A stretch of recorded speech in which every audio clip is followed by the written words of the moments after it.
So in 1961, we started with one building, this building right here. That's the one where all the hogs became diseased. We depopulated that, and we took all the sows through this hysterectomy and raised the pigs in a lab. And this is the way the whole operation looked in 1972. This was 600 sows. And we had different experiments we did in all these buildings in this area. We finally developed a system where we put all the sows in confinement. These are farrowing, nursery, and finishing. This is a lab that we finally built ourselves to take the pigs by hysterectomy. It took us about 7 years to come up with this design, experiment in this area. Now, there wasn't anybody raising pigs like this.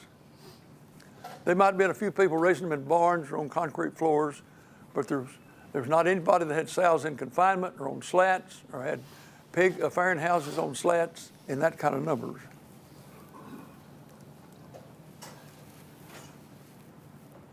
You'll have heard about a doctor in Missouri that was raising, had some pigs on slat and was raising roundworms, not roundworms, but earthworms for fishing at Lake of the Ozark. And he went by to see it, and he said, that was the cleanest pigs I ever saw. Said this guy had oak boards, had cracks in them, and had just a little pen. He came back, and I went to the local lumber yard, and I said, where can we buy oak?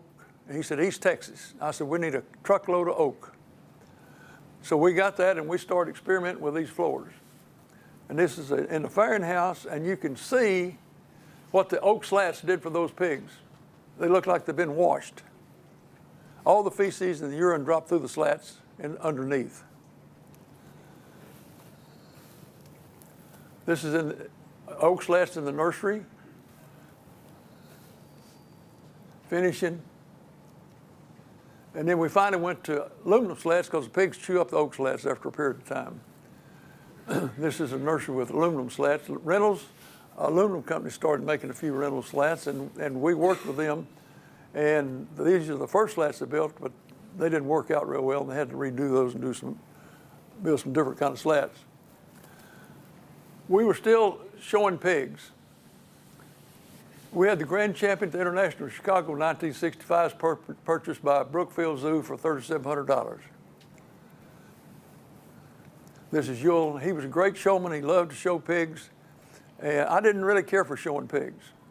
I'd rather stay home and work on the farm than show the pigs. So that was another area where we worked together and got along really good. When we was taking those sows by hysterectomy, there wasn't anything you could do with the carcass.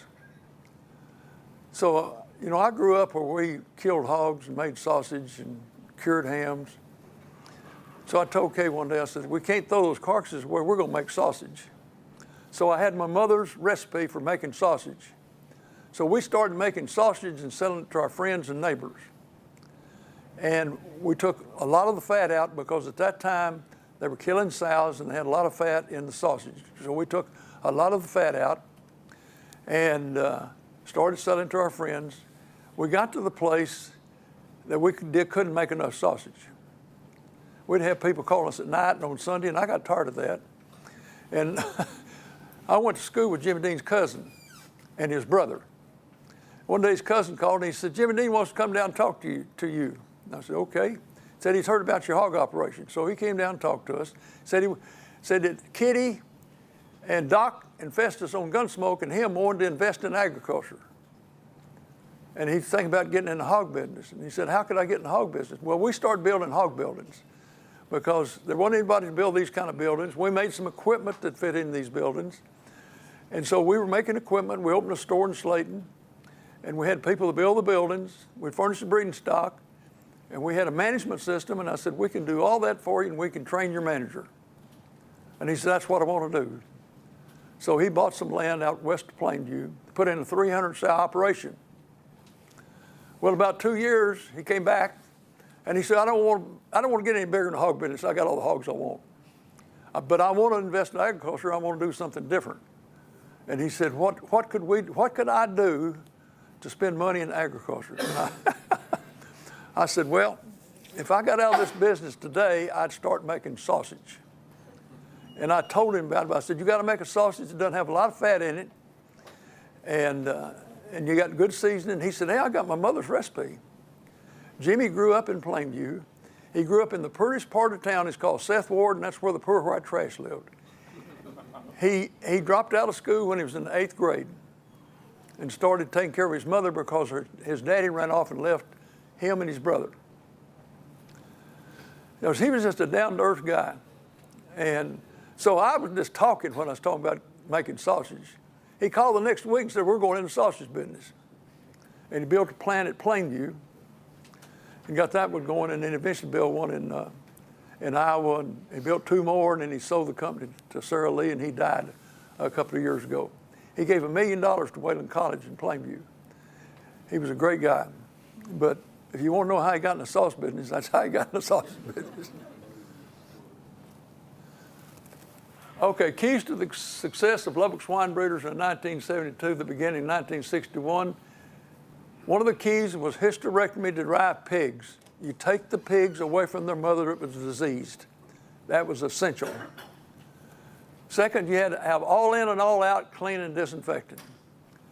Now, we learned that from the poultry people, because we knew we had to clean the building. So I talked to the local supplier for poultry operations, and he said what the poultry people do is they clean those buildings. They go in and wash the ceilings, the walls, everything, clean all the manure out, and they fumigate it with formaldehyde. It's formaldehyde in a skillet. And so we stole their idea from that. And then we put a fence around the operation. We had shower in and shower out. So we didn't want to bring diseases in from outside.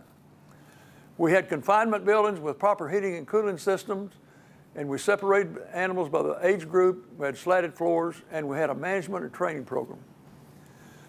In that management training program, I had a friend that was an industrial engineer at Tech. And I saw him one day, and I said, what does an industrial engineer do? And he said, well, we go to factories, and we sit around with a stopwatch and see how long it takes people to do their jobs. And he said, we figure out a way to cut out the wasted time.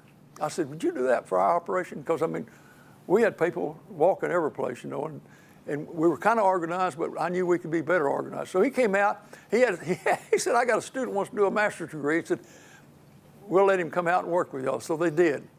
And I learned a lot from him, and that's the way we implemented our management program, because he told us that, he said, your people spend 1/3 of their time just walking around from one building to the other. So that's when we went back to departmentalizing everything. They stayed in one building, one group of buildings, another group of buildings.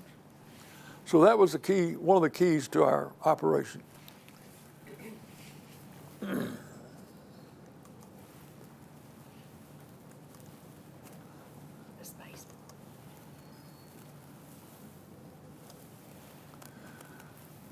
Okay, about that time we were selling breeding stock all over the country. We had 2 companies that called us. One was W.R. Grace. They wanted to buy our company. They had some feed companies, and they were selling feed, swine feed, and they wanted some breeding stock to sell with the swine feed. Well, we talked to them for a while, and I decided right quick that we didn't want to do business with W.R. Grace. Then Wilson Packing Company came and wanted to do business with us. They wanted to buy our company, and they wanted to put breeding stock around their packing plants. Wilson Packing Company at that time was a big packer, and they had several locations. And so we weren't interested in selling breeding stock for Wilson Packing Company. We were interested in developing the best pigs we could for commercial hog producers. That was our passion. That was the thing that got us to work every morning. Every morning I was excited, and you was too, about going to work. We enjoyed what we were doing. Then we got a call from DeKalb. And the president said he wanted to come down and talk to us about how we could work together. And I told Yul, I said, oh, here comes another one of those deals. And so they came down, the president came, and he told us about DeKalb was a genetics company. He said they had a lot of money to spend on research, and he sat there for about an hour and told us about the company and said, Roy, we'd like to work with y'all, and we'd like to have a joint venture or merger company with our company, and we'd like for you to move to Calvin, Illinois and run the company. I said, whoa. I've been talking to a guy I never met for an hour, and he wants me to move to Calvin, Illinois. I said, you're crazy. I'm not moving from right here, I live within 50 miles where I'm born. I'm not going any place. And he said, that's okay. You can stay here and run it. And so he said, well, I said, I don't think we're interested. He said, would you come to DeKalb and talk to us? And I said, yeah, we'll do that. So Yul and I went up to talk to him. Well, I was shocked. I thought it was a big company in the edge of Chicago. They were way out in the country. These were agriculture people. They'd hybridized corn, they hybridized chickens, they hybridized grain sorghum, first ones to do that. They had money to do the hog operation. They had started, already spent $2 million on this operation, and they didn't even have couldn't produce the first pig. They did the same thing we did. They hired geneticists from Iowa State and a farm manager, and they bought all these pigs and put them in these confinement buildings, and they had so many diseases, it wasn't working. And they said, we got to do something different. Said we hired a consultant group to investigate the people in the swine breeding business, and they told us that we need to contact y'all and work out something with you. So after about 6 months of negotiating, we decided to merge our company with theirs, and I moved to DeKalb, Illinois. And everybody in Lubbock thought we was crazy.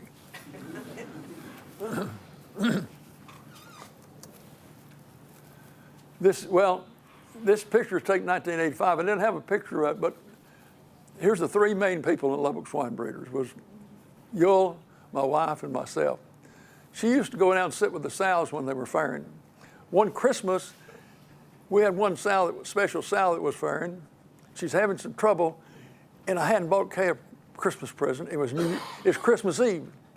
And so I called her and I said, if you want me to buy your Christmas present, you got to come down here and sit with this sow while I go to town. And so she did. And she was our first secretary at Lubbock Swine Breeders. Why the merger of Lubbock Swine Breeders with DeKalb Swine Breeders? They want us to implement our system into DeKalb to produce and sell large numbers of healthy breeding swine to commercial hog producers worldwide at a profit. Okay, there's 5 things that we had to have. We had to have a confinement system, a management program, health program, genetic program, and a biotech program. And we implemented all those. To do that, you got to have the right people. The people is what made the thing work, not Yul and I. The people that we were able to attract and hire, like David Fox and David Riley, that's what got it done for us.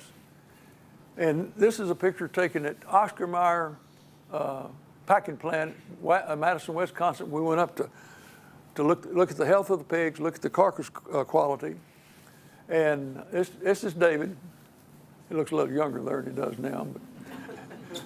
But David, first thing I had to do was hire geneticists. So I went to Iowa State, Nebraska, Indiana, to talk to people that were swine breeders. Well, the problem that I saw right away, and the problem we'd had at Lubbock, if we hired somebody that had been producing pigs like they used to produce them, they didn't want to do it like we want to do it. They want to do it like they'd always done it.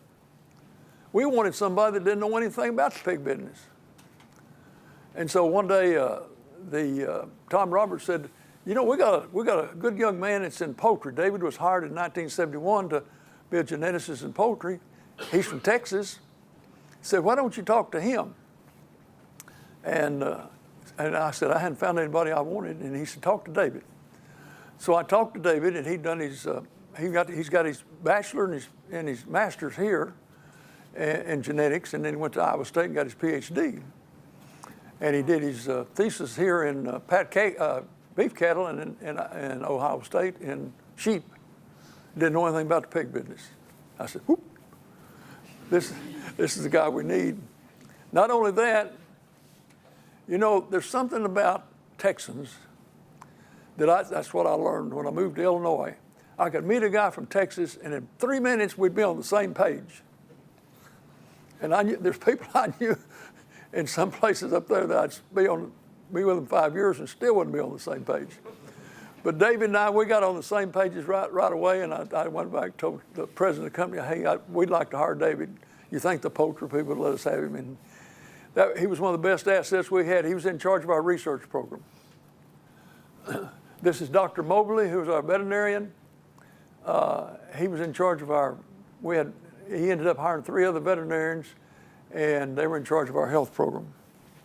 This is Riley Job. He was manager of the research farms. That's all we had at that time.